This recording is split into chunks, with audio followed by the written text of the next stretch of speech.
This video is proudly sponsored by Chill Blast, the UK's most awarded PC manufacturer, delivering high-performance racing sim PCs to your door. Designed, built and tested to provide the highest performance in your favourite racing sims. Pick from the Chill Blast range of PCs specifically designed to offer flawless, high-resolution, high FPS racing, or work with them to design something specifically for your needs through their online configurator or their dedicated staff. Chill Blast build and test the PC to ensure perfect performance and provide a 5-year warranty to ensure you never miss a race. Hi everyone, welcome to Race Department YouTube, and it is with great pleasure that I'm introducing the new content team here at Race Department. But first, I just want to quickly give a shout out to Paul Jeffrey. He's obviously not been around for the last few weeks, and we obviously welcome him back as soon as he's ready to come back into the fold. And wishing you all the best, Paul. But in the meantime, we have a new content team. As you would have probably seen on Race Department a few weeks ago, we put out an advert for a new writer. And we did a big search, and we found more than just a writer, I'm very happy to say. And we've got not just one, but 2 writers and a video content producer. So we're very, very happy with the new shape of this team. And I'd just like to introduce them now. So starting with myself, I suppose, my name's Steve. You've probably seen my face on some YouTube videos and around RaceDepartment.com. I've been working on Race Department for a while, and also across Sim Racing GP, but I'm not the reason why we're having this call and this video today. It's about the other 3 people in this call. So let's start with Damien. Damien, you are the new video producer at Race Department. How does it feel? It feels very strange, to be perfectly honest. So yeah, hi guys, I'm Damien. I'm a massive PC geek, have been for years. I'm massively into building gaming PCs. You probably scoff at some of the specs of the older PCs I used to build. I've been a content creator for many years. I've created content for Xbox, UK and I still work in the gaming industry now, and I'm just super stoked to be representing RD on the YouTube channel. Yeah, brilliant. I've seen some of your stuff, obviously, from your other work that you've done, and I think it's just going to be a perfect fit. Just looking at the sim racing industry as a whole, and some of the great technology that's coming through, the mods that we've got on RD. There's just so much content to make, and it's content that we've wanted to make for so many years, but just haven't really had the time to really focus on it. So really happy to have you on board, Damien. Can I just point out that this isn't my final version of my office. I moved in 10 days ago, so everything's everywhere. So next time we see you, the YouTube blue lights in the background are going to be got one light up. yeah, I see. They're going to be way more pronounced. I bet, right? Yeah. Good stuff. So moving on to Yannick. Yannick is one of the writers that applied that we instantly knew that there was something special here, and that we wanted to speak to Yannick. And we went through the process. We had the call, and honestly, he writes better English than I do. But you are, of course, German, Yannick. I am, yeah. So from a little different part of the world, but not too far, obviously. Very excited to be on board, to be honest. It's been a few interesting weeks, the last few weeks, because I've been working for Sim Racing Unlimited, a partner side of RDs, for 3 weeks now. It's a new endeavor, so to speak. I used to write about sports mostly as a freelancer for a newspaper here, so it was amateur and pro sports like hockey or soccer or football, if you will, but never really any motorsport or anything racing related. So that's pretty exciting to me, because it's always been a passion of mine. So I'm super stoked to be on board, and I'm looking forward to what we can do here. Brilliant. Yeah, so for Sim Racing Unlimited being a partner site of ours, they're also the guys that are putting together the Sim Racing Expo. So we'll no doubt meet each other there and be doing a lot of work from the Sim Racing Expo. Sure. Yeah, that's. I think that's going to be very exciting as well, from what I've heard. Super excited to meet you guys in person too. Yeah. Not just on video, because that's kind of been getting old a little bit over the last year and a half or so. I've got everything crossed that it actually goes ahead from our side and we're actually allowed into Germany, but we'll cross that bridge when we get to it. Yeah. And then finally, we've got our new lead writer, but he hasn't got his camera on. I was wondering if maybe could you turn your camera on, Mike? Hello, everyone. Boom! There he is, Mike from Sim Racing 604, our new lead writer at RaceDepartment.com. Hi, Mike. Hi, Steve. It's so great to be here, man. Brilliant. I mean, I don't really need to do much of an introduction for Mike, and he doesn't really need to introduce himself too much. But if you are or have been living under the rock in the sim racing world for the last year, then Mike, I suppose, just give us a little bit of an overview of who you are and why I'm so excited that you're part of this team. I don't know why you're excited, but yeah, so I'm Mike. My YouTube channel is called Sim Racing 604, and I've had it for a few years now, and I've gotten to know a lot of really great people, and along the way I sort of connected with the race department team, and yeah, so when I saw the post that they were looking for a writer, I was all over it. I thought I could sort of leverage my obsession with sim racing and everything racing game related into a writing position, and it's all worked out. And Race Department's a website I visit several times each day, and it's just an unbelievable privilege to an honor to be a part of this team, and I'm excited to work with Damien, Yannick, Steve, Bram, the whole team. So what a great thing this is. I'm so excited. Yeah, well, again, I'm super stoked about you being on the team, but also the other guys as well. I'm really excited about the future of this team, and I think something that people are going to want to know is, what's your sim racing background? I think it's for me, I've been racing sims for 20 years. My first sim the first thing that I class as a sim was Microprose Grand Prix. So that's going back a few years now. But yeah, I've raced everything from Microprose Grand Prix all the way through to GTR, GTR2, R Factor Original to right up to ACC, and I pretty much love them all. There's not really been many sims which I've not fallen in love with at some point for some reason. But what about you guys, Mike? Obviously, you've got your YouTube channel, so I think people might have a bit of an idea. But what's your sort of sims of choice at the moment? Right now, primarily ACC, using simracing.gp. I've got a number of leagues going, and that's been incredibly successful. And yeah, we're just loving ACC. It's a perfect fit for simracing.gp, and we've managed to fill, I think, 6 leagues this season. So it's been really successful. That Automobilista 2 is another favorite of mine. Yeah, those are my primary 2, I suppose. But of course, I'm never shy for R Factor 2, Assetto Corsa, just basically whatever I'm feeling at the moment. Good stuff. And Yannick, what about you? Yeah, I got to second the ACC notion here. I've been getting into that more and more over the last year and a half. I think even more so since I moved on from console to PC last year. I know I'm late with that, but it's been so much better. And if I'm, not looking for that competitive experience, it's mostly AC with a ton of mods, to just, I don't know, do historical stuff, chill out a bit. AMS2 is good in that regard as well, especially since I'm a huge F1 history nerd. So it's pretty cool what comes stock with that. Yeah. So yeah, those 3 mainly right now. Awesome. Damien?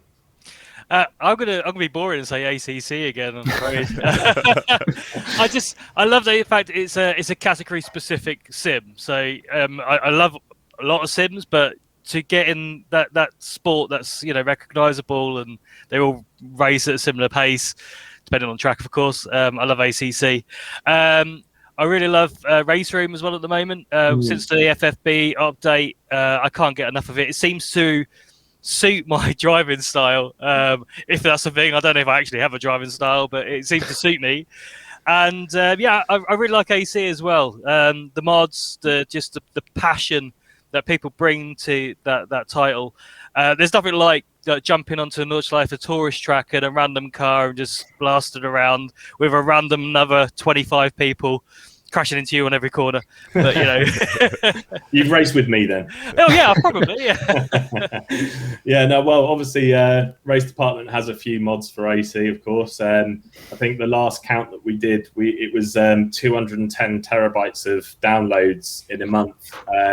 So it's quite crazy the amount of traffic that goes through Race Department for downloading mods. And honestly, I don't, this wouldn't be possible if it wasn't for the likes of AC and the modding scene. So looking forward to seeing some of the content that comes out from this team around the mods. Again, we've actually spoken, Mike, about Mod of the Month. That was an initiative that I tried to set up, but quickly ran out of time and resource. But I know that's something that we're looking to get that up and running pretty soon. Yeah, exactly. And I think there's a huge amount of opportunity there. There's so much content available through Race Department. And I think if we can sort of narrow it down to a select few that, we have a panel choose, I think people will really be into that. And it'll be great exposure for the mod creators as well. Yeah, absolutely. Obviously, it's been a bit of a rough ride over the some of the previous months, Mike, around that the modding scene for you in general. But I suppose it sort of gives us a little bit of a picture of where the industry's at. It's become a lot more professional recently, and brands are taking licensing a bit more seriously. And it opens up a question to what the future of modding will look like. I hope it stays, because I think it adds so much to the sim racing industry. Like you say, Damien, just being able to pick up a random car, head off onto the Nordschleife, and it could just be something completely random, but someone's taken the time and effort to create that car for us. It's I hope modding stays for the future. But what do you guys? How do you see where the sim racing industry is at the moment? What do you think of the future? Let's start with Yannick. What's your view on that? I think the industry is in a pretty good place right now, especially since it's been dragged into the spotlight a little bit last year with tons of pros, doing virtual events instead of the instead of the real ones that had to be postponed due to COVID. So a lot more people are aware now, and I think it shows in recent licensings, like with motorsport games, pretty much doing every racing series south of F1 in the next few years, so to speak. It's a huge opportunity to grow from like this tiny niche into something bigger that a lot more people are going to enjoy. And I think stuff like Fanatec releasing an affordable direct drive wheel, for example, is a step in that direction as well, to set up people with decent equipment for, not too much money.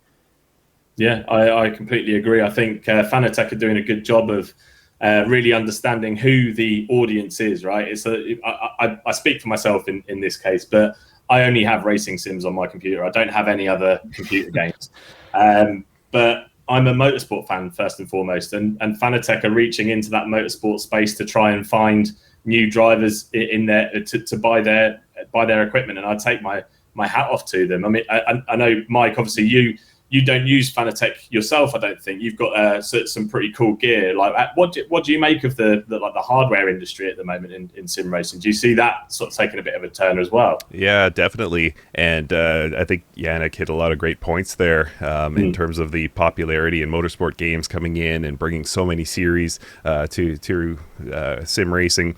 And I think we'll only start to see those hardware prices creep down. With the CSL DD, obviously it's big news from Fanatec, €350 if I'm not mistaken for that wheelbase, and I think you'll see Fanatec's competitors start to get on board with that as well. You might see some improved Thrustmaster or Logitech wheels. Maybe they'll get into the direct drive market, and we'll start to see the overall price sort of start to creep down. And you have affordable cockpits as well from Next Level Racing has their FGT Lite, and it really makes it affordable to race in your home, or more affordable, I should say. And it's definitely a great trend as we see the popularity of sim racing increase. We should start to see the affordability of it start to improve in kind. Yeah, I hope we see more like sim racing across the board. Obviously, motorsport games doing a lot, like you say, guys. I wouldn't be surprised if I see Motorsport Games Clio Cup game announced any minute now, because they just seem to be doing everything.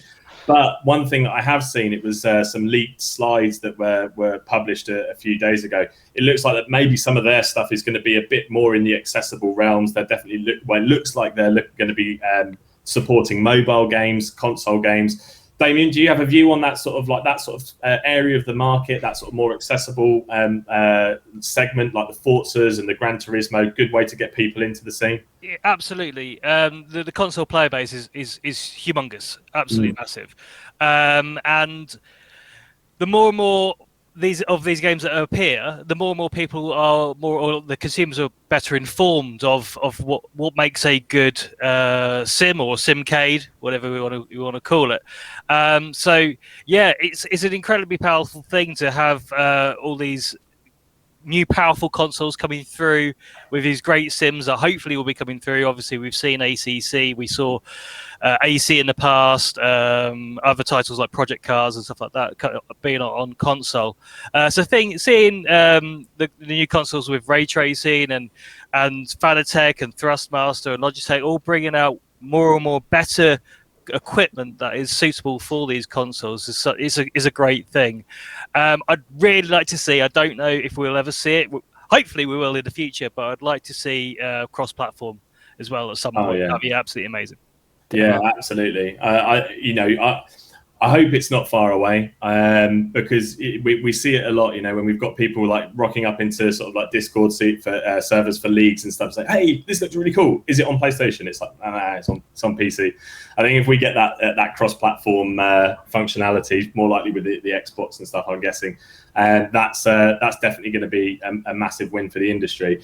Like, one piece of insight that I can give is that we're working on a project which I can't go into too much detail right now, but we're working on a project which involves me talking to some just random people of the public, and they know what sim racing is now. A couple of years ago, I really had to explain what sim racing was to people. It was like, no, it's like simulated motorsport. But now it's like, oh, you do sim racing? Oh, okay, cool. So is that like? It's like, I don't even have to explain it anymore. So it's definitely becoming a lot more of a well-known industry. So yeah, fingers crossed it just continues to grow, and that we're here at the right time to do some good content. And guys, there's nothing really left for me to say other than welcome to the team, and I can't wait to do incredible work with you guys. Absolutely. I think it's going to be awesome. We're going to rock it. Yeah, super excited. Yeah, I'm sure we're going to do awesome stuff. Nice one, guys. Well, look, thanks very much for joining me on this call, and everyone at home, I hope you enjoy the future of this team and the future look of Race Department. And again, just another shout out to Paul Jeffrey. Can't wait to have you back, man. And look forward to seeing you again soon. But that's it for now, guys. I'll catch you in the next one. And yeah, this is it.